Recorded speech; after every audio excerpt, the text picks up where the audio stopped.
In a game where their ace wasn't completely on the top of his game, the Cardinals, they stayed resilient and got a little bit of help from a questionable managerial decision to earn a hard-fought victory over the Angels. This is Locked on Cardinals.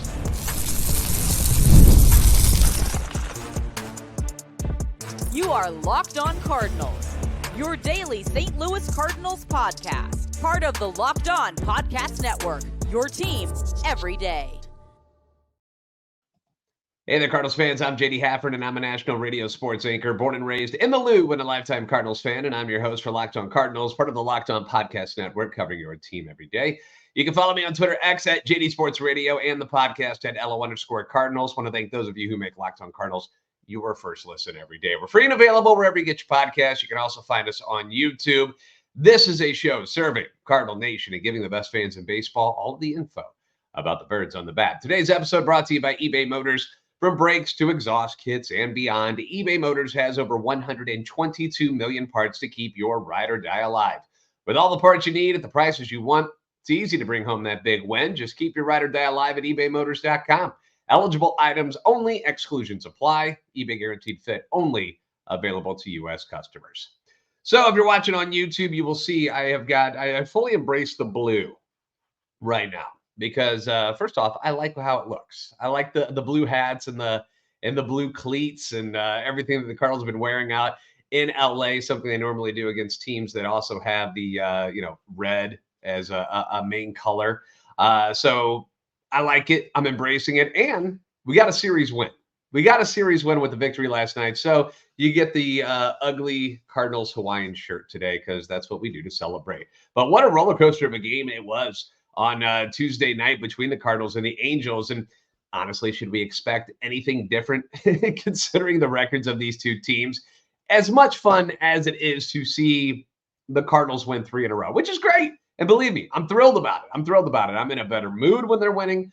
My wife says I'm a better person around the house when they're doing well. Food tastes better. The beer seems colder. I've got some extra steam in my stride. My workouts are more efficient. Like, it's good.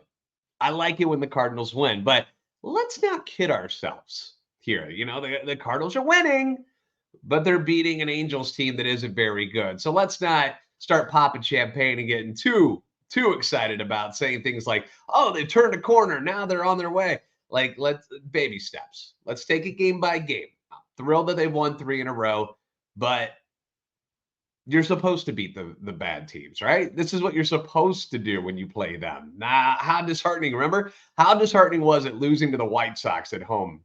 Like that series. Like, it was awful, right? That's how it would have felt if you lost to the Angels out in LA. But so far, taking care of business. Wasn't a great feeling against the White Sox. I'm glad we don't have to feel it against the Angels because they picked up the series win. So to take the first 2 games of this series, very nice. But it wasn't easy on Tuesday either. Like, I was sweating a lot in this game. It started out like it was going to be an easy game. It seemed like things were well on their way to a convincing win in LA. But boy, oh boy, did it get tense later. The Cardinals jump out to this 5-0 lead in the first 3 innings. Big blow being the 2-out, 2-strike, bases clearing, 3-run double by backup catcher Pedro Paz. His first hit in the major leagues. Awesome for Pedro, by the way. And it was huge considering it looked like the Cardinals were once again going to squander another bases loaded situation without any runs following yet another Nolan Gorman strikeout. We'll talk more about him a little bit later. In one of the most non-competitive at-bats I've seen him take this year. He just looked awful on Tuesday night, but it's a team sport. That's why you got a whole bunch of other people on your team to help pick you up, and that's what Paz did. Yeah, picks up his boy Gorman, and the Cardinals have this commanding lead with their ace, Sonny Gray, on the hill, and everything seems like it's going to be amazing, right? And Sonny looked great until the 4th inning.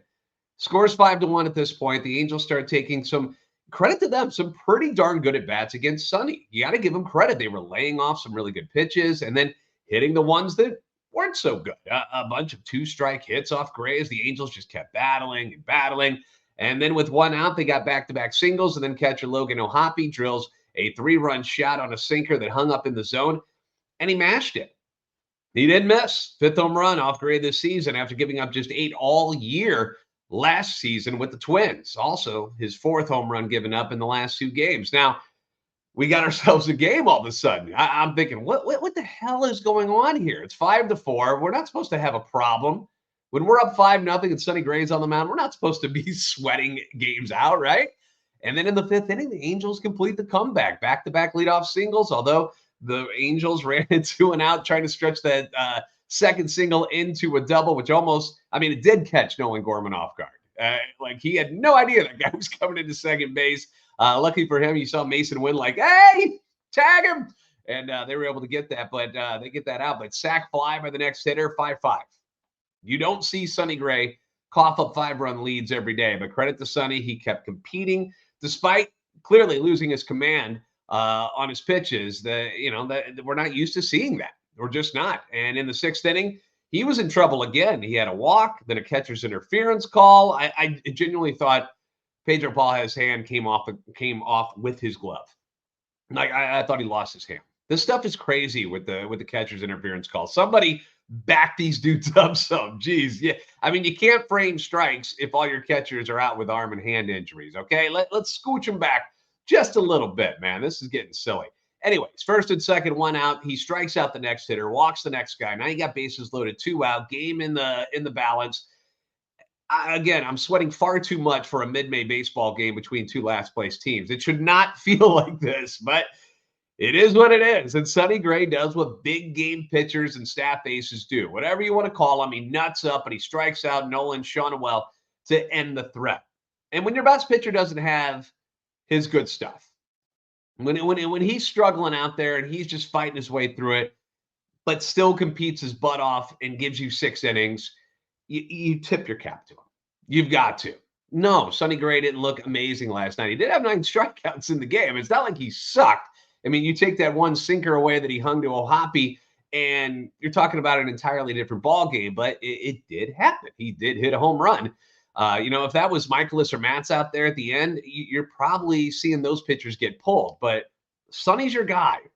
You ride or die with him, and he stepped up when he had to. So a lot of credit to Sonny Gray, and in return, the offense was able to reward him later. We'll get into the big at bat by Alec Burleson and the ballsy call by Angels manager Rod Washington that genuinely left my jaw dropped open. I could not believe that he called this. I still can't believe it. We're going to talk about it next on Locked On Cardinals.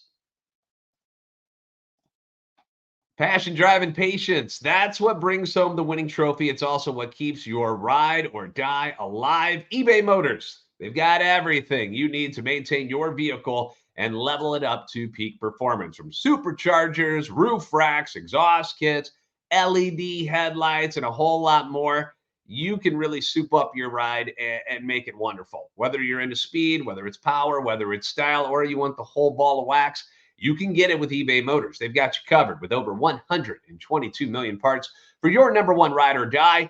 You'll always find exactly what you're looking for. And with eBay Guaranteed Fit, your part is guaranteed to fit your ride every single time, or you get your money back. You're not stuck with something that doesn't work out for you, because with eBay Motors, you're burning rubber, not cash. With all the parts you need at the prices you want, it's easy to turn your car into the MVP and bring home that win. Keep your ride or die alive at ebay.com/motors. That's ebay.com/motors. eBay Guaranteed Fit. Only available to U.S. customers. Eligible items only. Exclusions apply. Are you watching Fox Sports or ESPN on your TV all day and you got to turn down the volume because of all the shouting? Then make that switch to Locked On Sports today. I'm surprised you haven't done it already. A free 24/7 sports streaming channel program just for you every day to bring you the biggest stories without all of that screaming. Locked On Sports Today brings you can't miss analysis, opinions, and news, and it's streaming 24/7 on YouTube or the free Amazon Fire TV channels app. All part of the Locked On Podcast Network, your team every day. And thank you for making Locked On Cardinals your first listen every day. Leave your feedback and comments and whatnots on YouTube as well as on Twitter X anytime you want. A reminder, during games, I'm always on Twitter X, tweeting along with what's going on with the game, my opinions on the game. And I love hearing from you while we're doing it. I love having the discussions during the games, after the games, anytime you want. So don't be shy. Your feedback is always welcome and encouraged. So after the 6th inning, we got a brand new ball game, right? It's 5-5, top of the 7th, and we're all like, dude, how did we, what? Sonny Gray was on the mound. We were cruising. How do we blow this lead? And I mentioned that the other day that the Cardinals, in my opinion, should consider hitting Alec Burleson clean. The way he's been swinging the bat, I like him either in front of Arenado or right behind him. One of the two, whatever Ollie decides. And in the game on Tuesday night, he was batting behind Arenado. No, I'm fine with that. I'm just, watching Paul Goldschmidt still take at bats where he still got a couple of hits last night. Okay, I'm not trying to bash on him, but man, he is. It's you look at his swing, go look at Alec Burleson's and see who do you think's a more dangerous hitter in the lineup right now. But anyway, so I'm in favor of either scooching Burley up in front of Arenado, or if you want to keep him at number 5, that's fine. Obviously, left-hander on the mound last night, so that was part of the reason why certain people were in certain positions in the lineup last night, like Mason Wynn batting leadoff. So I get it. But anyway, 7th inning. Alec Burleson comes to the plate. Leadoff single by Arenado. Great at bat, by the way. The Angels bring in lefty Amir Garrett, who, I'll be honest, I had no idea this dude was still in the league. I really didn't. I thought he was done. I thought he was long gone. I had no idea. But you remember him from his Reds days, mostly. And Burley comes up, so it's lefty-lefty. And Burley gets ahead in the count 3-1. And the next pitch, he tattoos it over the wall in right field. 107.1 off the bat, just a line shot over the wall in right field. It's his 4th dinger of the season. Cards get the lead back, making it 7-5. But these Angels and their halos, they just won't float away. They won't go away. They kept pestering. Kevin Pillar, who's having a heck of a series so far. And I made the joke last night that I'm really starting to dislike Kevin Pillar because he's making life kind of miserable for the Cardinals in this series. He gets an RBI single off Ryan Fernandez to cut the lead to 7-6. Then in the 8th inning, JoJo Romero comes on, and this is where things got a little bit crazy. It was a tough night for JoJo. Not every night's going to be perfect. I get that. He was having trouble getting the breaking ball, the slider, over for a strike, and the Angels hitters just were not biting. They weren't swinging at pitches out of the zone against JoJo. They wouldn't chase. Had eyes like an eagle in certain at-bats. You get a 7-pitch at-bat that ends with a double. Then a 5-pitch walk to Kyron Paris with the last ball being awarded on a pitch timer violation, which is like, oh my gosh, are we really doing this? Then the next hitter walks in a 6-pitch at bat. Now we got bases juiced. All right, we're in trouble. Bases juiced, 1 out. Romero can't throw strikes. We are in deep spit right now. Yeah.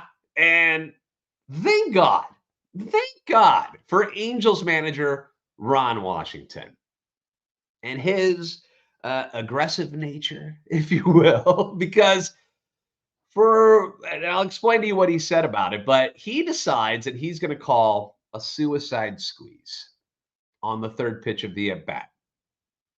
Luis Guillermo is at the plate. Bless his little heart. Tried to put the bat on the ball. He really did.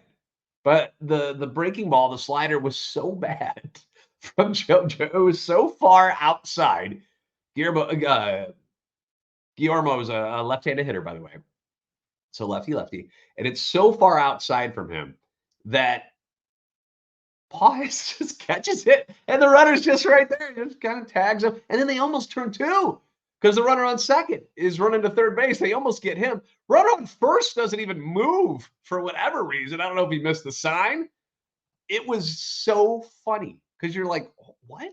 Thank you. Thank you so much. A gift from the baseball gods. Out number 2, Romero buckles down, gets the whiff to end the inning. An unbelievable call by Ron Washington, who said after that because of the lefty-lefty matchup, he was afraid that his hitter, who he said can handle the bat well, was trying to avoid having him hit into an inning-ending double play. Again, by calling a suicide squeeze against a pitcher who's having trouble throwing strikes. Like if it's not a guy who's going to be in the zone much, it's hard to bunt that to get the bat on the ball. And again, because Romero was so bad with that pitch, it made it an easy out. If Ollie had done that, if the roles were reversed and this was the Cardinals in that situation and Ollie had called that, fans might have burned down the stadium, dude. They would have been so mad. Just an unbelievable call. frankly, a foolish call that shows me he just doesn't have a whole lot of faith in his team getting the job done because they had JoJo on the ropes. They were having good at-bats against him, and he made the call. Crazy stuff. So that takes the Angels out of the inning. Helsley comes in the ninth inning, and a damn Kevin Pillar again hits him with a single up the middle. It ricochets off of Helsley. Thank goodness he was okay because we've been down this road before where Helsley, something happens up the middle and he hurts his hand or whatever, and we don't want that because he's been incredible so far this year. But Helsley seemed fine. Strikes out 2, picks up his 13th save. Cardinals win 7-6. Takeaways from the game: huge performance at the plate by Alec Burleson, right? He goes 3 for 5, looked awesome. Go ahead 2-run shot. He had a single, he had a double. The batting average is up to 272. He's got 4 dingers, 15 driven in, and he's doing all of this in 103 at bats. Remember, he wasn't getting a whole lot of at bats at the beginning of the year. Was a part-time guy at best.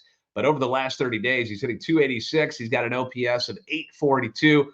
No reason whatsoever he should not be in your lineup, unless you're facing a lefty, which I guess you can understand that. But I don't know. He's one of your best hitters right now. Some people are even saying, why not let him start at first right now until Goldie gets his head straight, which hard to argue against because although Goldie had a couple of more hits last night, again, he's still having some pretty awkward at bats. Again, I love the grit shown by Sonny Gray. Give him credit. Sonny Gray, fantastic last night despite not having his good stuff. And when I say fantastic, I'm like, just the fight that he showed after the third inning, he had to battled his butt off. You saw how sweaty he was last night. Gave his team 6 innings, strikes out 9, picks up his 5th win of the season. A lot of those other pitchers would have been toast, would have quit, would have probably given up the lead. But so like I said earlier, Sonny Gray, nut up or shut up time, and he did what he had to do. Pedro Pajes with the big 3-run double also made some very big plays behind the plate defensively. A lot of big blocks back there on pitches that got spiked in the dirt. We know Herrera is the better hitter of the two, but Pajes behind the plate, I'm fine with that. Defensively, I've been very impressed. I don't know what the throwing arm is like just yet. Still to be decided, but can't be worse than Herrera, who hasn't thrown anybody out. Nolan Gorman, 0 for 4, 4 strikeouts, had a walk and a run scored, but he's getting worse, guys. He looked terrible on Tuesday. Average down to 191, which is the worst batting average of any qualified second baseman in the league. 51 strikeouts, second most of any second baseman in the league. Like, what are we doing here, man? What's going on with Nolan Gorman? Does he need to go to an optometrist? Does he need an eye doctor? What's going on? Do we need to get him some Chris Sable-like rec specs? I mean, what do we got to do here? Because there are some nights, like last night, it's like he had no idea what he was doing up there. He looked like he never had swung a bat before. I don't know how these guys get so lost at the plate sometimes. I mean, when you're playing every day, it just seems like eventually they'll snap out of this. But Gorman he's in a bad spot, guys. And I had people asking me last night if sending him down in AAA is a smart move, and I'm like, maybe I don't know. I don't know how to get him right. I mean, they sent Jordan Walker down to get right, and things are getting better. We're going to talk more about him momentarily. But Cardinals just 2 for 15 with runners in scoring position. That's disgusting. You got to be better than that. They're hitting just 194 as a team with runners in scoring position. I've got no clue why they stink so bad at those spots. I can't explain it. Coming into last night, Gorman is batting 91. There's not even a 1 there. 91 with runners in scoring position with 12 strikeouts and 33 at-bats. I mean, this is mid-May, man. This guy's got to figure some stuff out quickly, man. This is a guy that's supposed to be one of their 3, 4, 5 guys, and he's been brutal. But let's not stay negative. Let's not stay negative. 3 wins in a row. Team game. One guy struggles. The others need to pick him up. And on Tuesday, you had Donovan and Goldie. Each had 2 hits. Burley with 3. Dylan Carlson got his first hit of the season. There you go. He scored twice. Gorman was the only starter to go hitless. So team effort-wise, solid. Solid team effort at the plate again. Their 4th straight game with double-digit hits. Keep it up, boys. Keep it up. Jordan Walker, got an update on him. I want to talk about him next. Yeah, you remember him, right? Top prospect, sent down to work on the swing and stuff. Yeah, he's heading in the right direction. We got good news about him. I'll have that in a preview for Wednesday's game coming up next on Locked On Cardinals. Baseball season is officially underway. Don't miss your chance to add your favorite players from the diamond in your PrizePicks entries. Whether it's strikeouts, RBIs, or first inning runs, take your pick of more or less and add them to your PrizePicks entry today. Told you, maybe bet on Sonny Gray and the strikeouts yesterday, and lo and behold, goes off, throws 9, gets them. So I don't know. You know this Cardinals team as well as I do, don't you? So you know who's doing what and who you should be betting for and who you should be betting against. Be smart about it. Be smart about it. Get your picks in. Also, get in on the playoff action and win up to 100 times your money on PrizePicks as you and the world's best players take that game to the whole new level during basketball's postseason, which is in round 2 right now. Stanley Cup playoffs going on right now. I like testing my skills during the baseball season with PrizePicks because it's the most exciting way to play daily fantasy sports. If you've got the skills, you can turn 10 measly dollars into $100 with just a few taps. Pretty simple. My favorite aspect also, how quick and simple it is to play on PrizePicks. I can make my picks, submit my entries, do it all in less than 60 seconds. And when you win, you get paid quick too. So download the app today. Use the code LOCKEDONMLB for a first deposit match up to $100. Don't miss out on your chance to win easy money. It's easy money. Use your knowledge on all your favorite sports and win. Download the app today. Use the code LOCKEDONMLB for a first deposit match up to $100. Pick more, pick less. It's that easy with PrizePicks.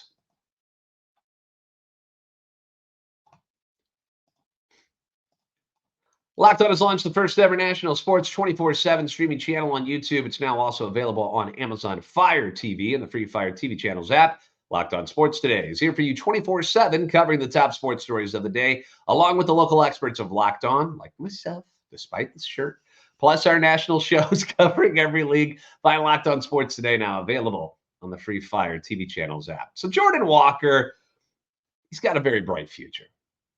He's got the tools. He's got the size. He's got the mentality. Very important to be a very good Major League Baseball player. Is he going to be a superstar and one of the elite hitters in the league? Too early to say. But similar to last year, the big guy struggled early on in the season. And then what happened? Last year ended up having a fantastic rookie year. Like when you go and look at the numbers at the end of it all, you're like, huh, all right. Last year, the problem was not enough lift. He was hitting too many ground balls. He wasn't getting the ball in the air. This year, it's the way teams are pitching him, where everything is away, away, away, breaking ball away, fastball away. And Jordan was having a tough time. You know, he was hitting 155 when he was up on the big club. No home runs, just 4 RBIs. Slugging was at 259, the OPS 498. Ugh. Just not going to cut it. That's not going to cut it at the major league level. And to keep thrusting him into the lineup at age 21, when so much of this franchise's future is resting on how well he does for this team over the next 5 to 10 years, it was smart to let him step away for a couple of days, send him down, take him out of the big league pressures, send him down, try to get right at AAA Memphis. You know, they gave him a couple of days off, just said, hey, just clear your mind. We'll work on some things behind the scenes, but take a step back. Rob Raines at STLSportspage.com did a really nice story about Walker and Victor Scott II, another guy who came up earlier than we expected him to be on the team, but struggled mightily, right? Just had a really tough time with the bat. And both of them are now down at Memphis trying to get things right. I'm going to link the story in the description and in the comments and stuff down below, the show notes, wherever you're going to click on it at. But I'll have it in there for you so you can read the entirety thing. But Rob Raines talked to Matt Carpenter about this. Remember, Carp was on a rehab assignment with Memphis, so we got to spend some time with Walker and with Victor Scott. And he made some great points about how difficult things are between, you know, what you're doing at AAA and then what you're doing in the major leagues and how difficult that jump really is. So here's some quotes from Matt Carpenter in this story by Rob Raines. I think there's always been a gap between AAA and the big leagues, but I think the gap is bigger now than it's ever been, specifically hitting, just because that's what I know from a hitting standpoint, it's never been bigger. Some of the reasons pointed out by Carpenter, how players get rushed to the major leagues at a younger age than ever before. Remember, Jordan Walker's 21. It seems like he's been around for a long time. He's still only 21. How the 6-game schedule in the minors allows hitters repeated looks at the same pitchers. How the electronic strike zone and challenge system is different than the majors. The quality of pitchers at the major league level and the pressure that goes with players trying to succeed in the majors for the first time define the challenge that young hitters face. The results weren't immediate for Walker when he went down to Memphis. It wasn't. He struggled right away. With any slump, it takes time to get your mechanics right again, get everything going in the right direction. Plus, you got to get your mental side of things adjusted too. And I said it before, Jordan Walker has probably never tasted failure at any level of baseball until now. Like ever. Carp touched on this too, saying it's especially hard for a younger guy who maybe has never struggled before. When you do it for the first time, there can be a lot of doubt in there. A guy like me or what Paul Goldschmidt has been going through, when you've got a track record and struggled plenty of times before, you know kind of how to work your way through it. When a young guy is up in the big leagues for the first time struggling, it's a hard place to be. And it's not an easy pill to swallow for a guy who's been the best player on every team he's probably ever played for. And like dominates at every level that he's ever played. I mean, again, Jordan Walker is just a couple of years removed from high school. This guy didn't go away to college and learn to become a man and live on his own and do all these things. No, he was a high school kid, and then boom, a couple of years later, he's at the major league level. And it's not easy. And you're seeing it across the league. A bunch of so-called can't-miss prospects who get called up and aren't having much success. Matt Holliday's kid, Jackson Holliday, for one. Number 1 overall pick. Best prospect in baseball, right? Baltimore brings him up, and he looked terrible. Not even close to major league ready. Like they carved him up like a Thanksgiving turkey. Got sent back down. He's hitting down there because he just clobbered Memphis the other day. But he wasn't ready. It's not easy. And I know we have these expectations that, hey, this guy's, a top 5 prospect for the Cardinals. Like he should come up and he should be perfect and amazing and he should start and he's going to be your cleanup hitter right out the gate. And it's not that simple. Hitting a baseball at the major league level is not easy. These guys are so good, they make it look easy, but it's not. He's a great kid. He's a smart kid. And don't look now, but he's starting to turn things around. Memphis played 2 games on Tuesday. And although he went hitless in the last game, Walker was riding a 9-game hitting streak to begin the month of May.